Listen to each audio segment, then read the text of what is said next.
गरुड़ जी ने कहा, अहे केशव, जिस जिस पाप से जो जो चिन्ह प्राप्त होते हैं और जिन जिन योनियों में जीव जाते हैं, वह मुझे बताइए। श्री भगवान ने कहा, नरक से आए हुए पापी जिन पापों के द्वारा जिस योनि में आते हैं और जिस पाप से जो चिन्ह होता है, वह मुझसे सुनो। ब्रह्महत्यारा क्षय रोगी होता है, गाय की हत्या करने वाला मूर्ख और कुबड़ा होता है, कन्या की हत्या करने वाला कोढ़ी होता है, और ये तीनों पापी चांडाल योनि प्राप्त करते हैं। स्त्री की हत्या करने वाला तथा गर्भपात कराने वाला पुलिंद, भिल्ल होकर रोगी होता है। परस्त्रीगमन करने वाला नपुंसक और गुरु पत्नी के साथ व्यभिचार करने वाला चर्म रोगी होता है। मांस का भोजन करने वाले का अंग अत्यंत लाल होता है, मद्य पीने वाले के दांत काले होते हैं, लालचवश अभक्ष्य भक्षण करने वाले ब्राह्मण को महोदर रोग होता है। जो दूसरे को दिए बिना मिष्टान्न खाता है, उसे गले में गंडमाला रोग होता है। श्राद्ध में अपवित्र अन्न देने वाला श्वेत कुष्ठी होता है।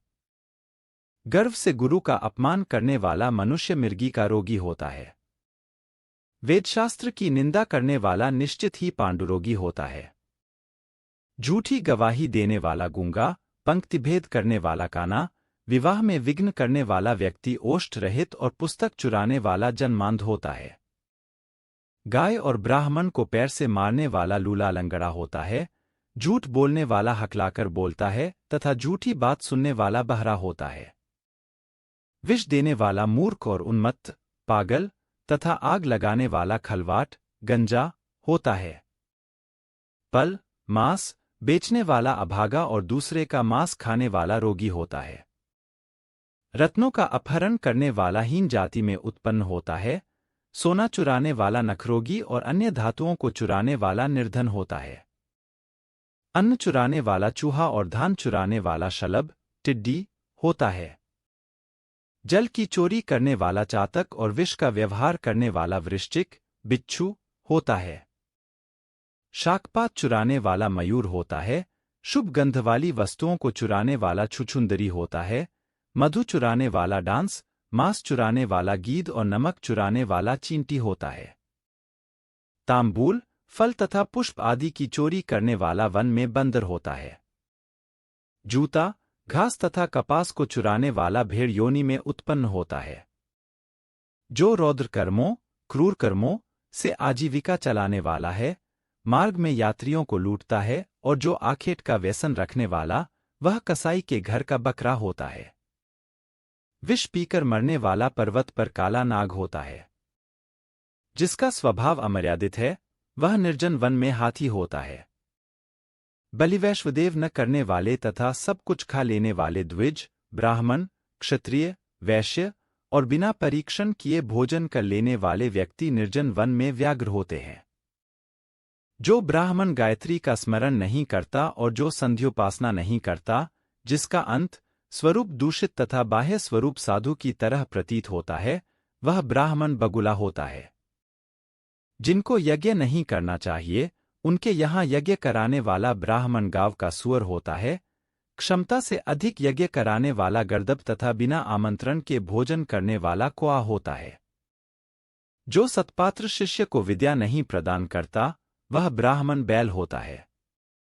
गुरु की सेवा न करने वाला शिष्य बैल और गधा होता है। गुरु के प्रति अपमान के तात्पर्य से हूं या तुम शब्दों का उच्चारण करने वाला और वाद विवादों में ब्राह्मण को पराजित करने वाला जल विहीन अरण्य में ब्रह्मा राक्षस होता है। प्रतिज्ञा करके द्विज को दान न देने वाला सियार होता है। सत्पुरुषों का अनादर करने वाला व्यक्ति अग्निमुख सियार होता है। मित्र से द्रोह करने वाला पर्वत का गीध होता है और क्रय में धोखा देने वाला उल्लू होता है। वर्णाश्रम की निंदा करने वाला वन में कपोत होता है। आशा को तोड़ने वाला और स्नेह को नष्ट करने वाला, द्वेषवश स्त्री का परित्याग कर देने वाला बहुत काल तक चक्रवाक, चकोर होता है। माता पिता, गुरु से द्वेष करने वाला तथा बहन और भाई से शत्रुता करने वाला हजारों जन्मों तक गर्भ में या योनि में नष्ट होता रहता है। साससुर को अपशब्द कहने वाली स्त्री तथा नित्य कलह करने वाली स्त्री जलौका अर्थात जलजोंक होती है, और पति की भर्त्सना करने वाली नारी जू होती है। अपने पति का परित्याग करके परपुरुष का सेवन करने वाली स्त्री वल्गुनी, चमगादड़ी, छिपकली अथवा दो मुंह वाली सर्पिणी होती है। सगोत्र की स्त्री के साथ संबंध बनाकर अपने गोत्र को विनष्ट करने वाला तरक्ष, लकड़बग्घा और शल्लक, साही होकर रीछ योनि में जन्म लेता है। तापसी के साथ व्यभिचार करने वाला कामी पुरुष मरु प्रदेश में पिशाच होता है और अप्राप्त यवन से संबंध करने वाला वन में अजगर होता है। गुरु पत्नी के साथ गमन की इच्छा रखने वाला मनुष्य क्रिकलास, गिरगिट होता है। राजपत्नी के साथ गमन करने वाला ऊंट तथा मित्र की पत्नी के साथ गमन करने वाला गधा होता है। गुदा गमन करने वाला विष्ठा भोगी सुअर तथा शूद्रागामी बैल होता है। जो महाकामी होता है वह काम लंपट घोड़ा होता है। किसी के मरणाशौच में एकादशाह तक भोजन करने वाला कुत्ता होता है। ददेवद्रव्य भोक्ता देवलक ब्राह्मण मुर्गे की योनि प्राप्त करता है। जो ब्राह्मणधम द्रव्यार्जन के लिए देवता की पूजा करता है वह देवलक कहलाता है। वह देवकार्य तथा पितृकार्य के लिए निंदनीय है। महापातक से प्राप्त अत्यंत घोर एवं दारुण नरकों का भोग प्राप्त करके महापातकी व्यक्ति कर्म के क्षय होने पर पुनः इस मर्त्य लोक में जन्म लेते हैं। ब्रह्महत्यारा गधा, ऊंट और महिषी की योनि प्राप्त करता है तथा सुरापान करने वाला भेड़िया, कुत्ता एवं सियार की योनि में जाते हैं। स्वर्ण चुराने वाला कृमि, कीट तथा पतंग की योनि प्राप्त करता है। गुरु पत्नी के साथ गमन करने वाला क्रमश, तृण, गुल्म तथा लता होता है। परस्त्री का हरण करने वाला, धरोहर का हरण करने वाला तथा ब्राह्मण के धन का अपहरण करने वाला ब्रह्मरास होता है। ब्राह्मण का धन कपट स्नेह से खाने वाला 7 पीढ़ियों तक अपने कुल का विनाश करता है और बलात्कार तथा चोरी के द्वारा खाने पर जब तक चंद्रमा और तारकों की स्थिति होती है तब तक वह अपने कुल को जलाता है।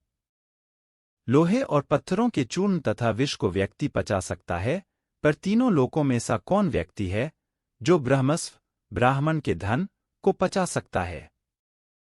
ब्राह्मण के धन से पोषित की गई सेना तथा वाहन युद्ध काल में बालू से बने सेतु बांध के समान नष्ट-भ्रष्ट हो जाते हैं। देवद्रव्य का उपभोग करने से अथवा ब्रह्मस्वरूप का हरण करने से ब्राह्मण का अतिक्रमण करने से कुल पतित हो जाते हैं। अपने आश्रित वेदपरायण ब्राह्मण को छोड़कर अन्य ब्राह्मण को दान देना ब्राह्मण का अतिक्रमण करना कहलाता है। वेदांग के ज्ञान से रहित ब्राह्मण को छोड़ना अतिक्रमण नहीं कहलाता है, क्योंकि जलती हुई आग को छोड़कर भस्म में आहुति नहीं दी जाती। हे तार्क्ष्य, ब्राह्मण का अतिक्रमण करने वाला व्यक्ति नरकों को भोग कर क्रमश जन्मांध एवं दरिद्र होता है।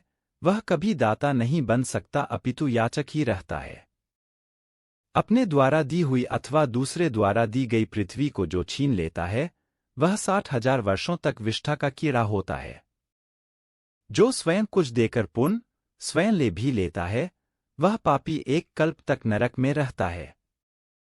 जीविका अथवा भूमि का दान देकर यत्नपूर्वक उसकी रक्षा करनी चाहिए। जो रक्षा नहीं करता प्रत्युत उसे हर लेता है वह पंगु अर्थात लंगड़ा कुत्ता होता है। ब्राह्मण को आजीविका देने वाला व्यक्ति 1 लाख गोदान का फल प्राप्त करता है और ब्राह्मण की वृत्ति का हरण करने वाला बंदर, कुत्ता तथा लंगूर होता है। हे खगेश्वर, प्राणियों को अपने कर्म के अनुसार लोक में पूर्वोक्त योनियां तथा शरीर पर चिन्ह देखने को मिलते हैं। इस प्रकार दुष्कर्म करने वाले जीव नारकीय यातनाओं को भोग कर अवशिष्ट पापों को भोगने के लिए इन पूर्वोक्त योनियों में जाते हैं। इसके बाद हजारों जन्मों तक तिर्यक, पशु पक्षी का शरीर प्राप्त करके वे बोझा ढोने आदि कार्यों से दुख प्राप्त करते हैं। फिर पक्षी बनकर वर्षा, शीत तथा आतप से दुखी होते हैं। इसके बाद अंत में जब पुण्य और पाप बराबर हो जाते हैं तब मनुष्य की योनि मिलती है। स्त्री पुरुष के संबंध से वह गर्भ में उत्पन्न होकर क्रमश गर्भ से लेकर मृत्यु तक के दुख प्राप्त करके पुनः मर जाता है। इस प्रकार सभी प्राणियों का जन्म और विनाश होता है। यह जन्म मरण का चक्र चारों प्रकार की सृष्टि में चलता रहता है। मेरी माया से प्राणी रेहेट, घटी यंत्र की भांति ऊपर नीचे की योनियों में भ्रमण करते रहते हैं। कर्मपाश बंधे रहकर कभी वे नरक में और कभी भूमि पर जन्म लेते हैं। दान न देने से प्राणी दरिद्र होता है। दरिद्र हो जाने पर फिर पाप करता है। पाप के प्रभाव से नरक में जाता है और नरक से लौटकर पुण्य, दरिद्र और पुण्य, पापी होता है। प्राणी के द्वारा किए गए शुभ और अशुभ कर्मों का फल भोग उसे अवश्य ही भोगना पड़ता है, क्योंकि सैकड़ों कल्पों के बीत जाने पर भी बिना भोग के कर्म फल का नाश नहीं होता। इस प्रकार गरुड़ पुराण के अंतर्गत सारोद्धार में पापचिह्न निरूपण नामक 5वां अध्याय पूर्ण हुआ।